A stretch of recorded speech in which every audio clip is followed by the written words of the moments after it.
Young and the Restless brings Roger Howarth on the CBS soap as Mitch Bacall, Sienna Bacall's husband.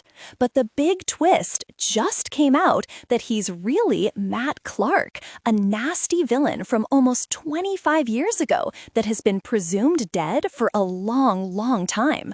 We're going to do a quick dive into history so you understand why Sharon Newman and Nick Newman are so freaked out to find Matt Clark is alive and in LA.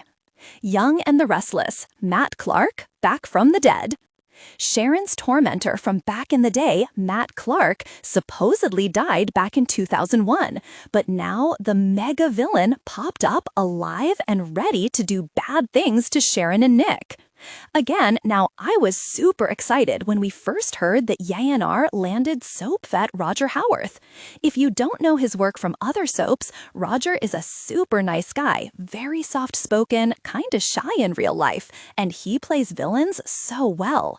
First, Young and the Restless revealed that he was playing Sienna's husband, Mitch, but then came the shocking reveal he is recast mega monster Matt Clark. He terrorized and traumatized Sharon on and off from the early 1990s up until his death in 2001. And he did a lot of horrible things to Nick as well. But right now, Matt's living undercover as Mitch, and nobody in Los Angeles knows about his sordid and criminal past in Genoa City because Holden Novak has known him for years and years and has no idea. Longtime Young and the Restless watchers obviously were stunned to hear the name Matt Clark, but not as surprised as Sharon when she bumped into Matt, who lied and said his name was Mitch. He started gaslighting Sharon immediately, insisting his name was Mitch, she's mistaken, he doesn't know what she's talking about, and then he walked away and had the bouncer block her from going into his club. A villain's origin, the early days of Matt Clark.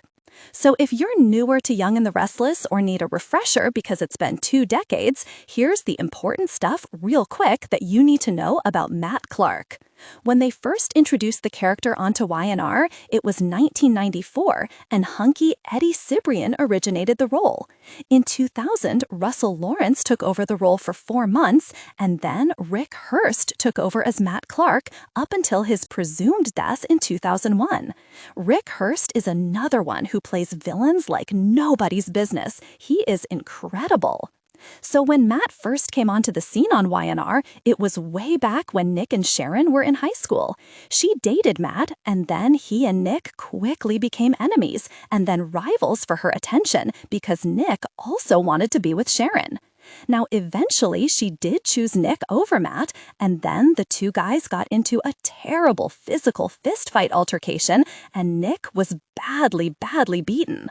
Not long after that, Matt raped Sharon, and that triggered her to go into this deep depression. Young and the Restless, Matt reveals Sharon's secret as payback. And then Matt started dating Sharon's best friend, Amy Wilson. So at a high school dance, Nick and Sharon won king and queen, and that set Matt off. So he went to Nick and said that Sharon was not a virgin, which Nick thought she was.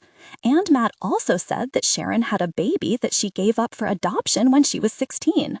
And that right there, that reference is to Mariah and Cassie's birth, just by the way. So at first, when Matt told him all this, we had Nick going and confronting Sharon. He was angry that she had hid this stuff from him, but hothead Nick eventually got past it, and he proposed to Sharon. And then, right before her wedding to Nick, we saw Sharon finally tell Nick that Matt had raped her back in the day. Nick was furious, and he went to confront Matt, but Nick found Matt shot and lying in a pool of his own blood. However, he survived, and then he accused Nick of shooting him. And of course, Matt was lying, but Nick was arrested, found guilty, and sentenced to 15 years in prison.